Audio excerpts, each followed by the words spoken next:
رمضان المبارک کے روزوں کے فضائل۔ رمضان المبارک کے تمام اعمال اور کاموں میں سب سے اہم کام روزے رکھنا ہے۔ احادیث طیبہ میں اس کے بڑی کثرت سے فضائل ذکر کیے گئے ہیں۔ نمبر 1، روزے کے برابر کوئی چیز نہیں۔ حضرت ابو امامہ رضی اللہ تعالیٰ عنہ فرماتے ہیں کہ میں نے کہا، یا رسول اللہ صلی اللہ علیہ وسلم،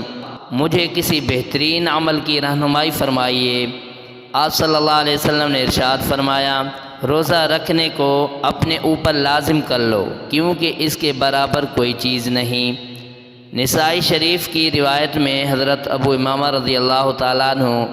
کا نبی کریم صلی اللہ علیہ وسلم سے یہ سوال نقل کیا ہے، ای العمل افضل، کون سا عمل سب سے افضل ہے؟ آپ صلی اللہ علیہ وسلم نے یہی جواب عنایت فرمایا، علیک بالصوم فإنہ لا عدل لہ، روزہ رکھنے کو اپنے اوپر لازم کر لو، کیونکہ اس کے برابر کوئی چیز نہیں۔ ایک اور روایت میں یہ الفاظ نقل کیے گئے ہیں، علیک بالصوم فإنہ لا مثل لہ، روزہ رکھنے کو اپنے اوپر لازم کر لو، کیونکہ اس جیسی کوئی چیز نہیں۔ نمبر 2، روزہ دار کی دعا قبول ہوتی ہے۔ حضرت ابو ہریرہ رضی اللہ تعالیٰ عنہ نبی کریم صلی اللہ علیہ وسلم کا یہ ارشاد نقل فرماتے ہیں، روزے دار کی دعا کو رد نہیں کیا جاتا۔ ایک دوسری روایت میں ہے کہ نبی کریم صلی اللہ علیہ وسلم نے ارشاد فرمایا، 3 دعائیں اللہ کے حضور میں بہت زیادہ قبول ہوتی ہیں، روزہ دار کی دعا، مسافر کی دعا اور مظلوم کی بد دعا۔ حضرت عبداللہ بن ابی اوفا رضی اللہ تعالیٰ عنہ نبی کریم صلی اللہ علیہ وسلم کا یہ ارشاد نقل فرماتے ہیں کہ روزہ دار کا سونا عبادت ہے، اس کی خاموشی تسبیح ہے، اس کے عمل کے اجر و ثواب کو بڑھایا جاتا ہے، اس کی دعا قبول ہوتی ہے اور اس کا گناہ معاف کیا جاتا ہے۔ حضرت ابو ہریرہ رضی اللہ تعالیٰ عنہ سے مروی ہے کہ نبی کریم صلی اللہ علیہ وسلم نے ارشاد فرمایا کہ 3 آدمیوں کی دعا رد نہیں ہوتی، ایک روزہ دار کی دعا افطار کے وقت، اور دوسرے عادل بادشاہ کی دعا، اور تیسرے مظلوم کی بد دعا، جس کو اللہ تعالیٰ بادلوں سے اوپر اٹھا لیتے ہیں، آسمان کے دروازے اس کے لیے کھول دیے جاتے ہیں، اور باری تعالیٰ کی جانب سے ارشاد ہوتا ہے کہ میں تیری مدد ضرور کروں گا، اگرچہ کسی مصلحت سے کچھ دیر ہی کیوں نہ ہو جائے۔ ایک اور حدیث میں ہے کہ نبی کریم صلی اللہ علیہ وسلم کا ارشاد ہے، افطار کے وقت روزہ دار کی دعا قبول ہوتی ہے۔ حضرت عبداللہ بن عمر رضی اللہ تعالیٰ عنہ کے بارے میں آتا ہے کہ وہ افطار کے وقت اپنے اہل و عیال کو لے کر دعا کیا کرتے تھے۔ مشہور تابعی حضرت کعب احبار رحمۃ اللہ علیہ، جن کو پچھلی کتابوں کا بھی خوب علم تھا، وہ فرماتے ہیں کہ اللہ تعالیٰ نے حضرت موسیٰ علیہ السلام کی طرف وحی بھیج کر یہ ارشاد فرمایا، یا موسیٰ انی اامر، اے موسیٰ، جب رمضان داخل ہوتا ہے تو میں عرش کے حاملین فرشتوں کو حکم دیتا ہوں کہ وہ اپنی عبادت کو موقوف کر دیں، اور جہاں کہیں بھی رمضان کے روزے رکھنے والے کوئی دعا مانگیں تو وہ ان کی دعا پر آمین کہیں، اور میں نے اپنے اوپر اس بات کو لازم کر لیا ہے کہ میں رمضان کے روزے رکھنے والوں کی دعا رد نہیں کروں گا۔ کہ نبی کریم صلی اللہ علیہ وسلم ارشاد فرماتے ہیں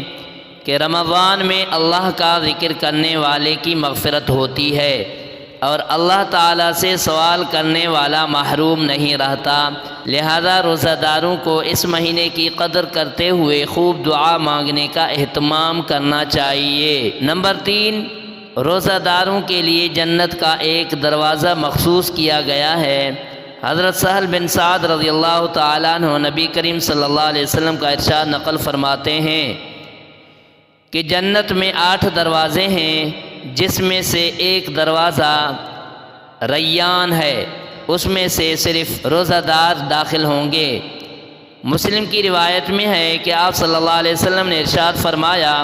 بے شک جنت میں ایک دروازہ ہے جس کو ریان کہا جاتا ہے، اس میں سے قیامت کے دن صرف روزہ دار داخل ہوں گے، ان کے ساتھ ان کے علاوہ کوئی اور داخل نہ ہوگا۔ چنانچہ قیامت کے دن آواز لگائی جائے گی کہ روزہ دار کہاں ہیں؟ پس روزہ دار اس دروازے میں سے داخل ہوں گے۔ جب سب داخل ہو جائیں گے تو وہ دروازہ بند کر دیا جائے گا،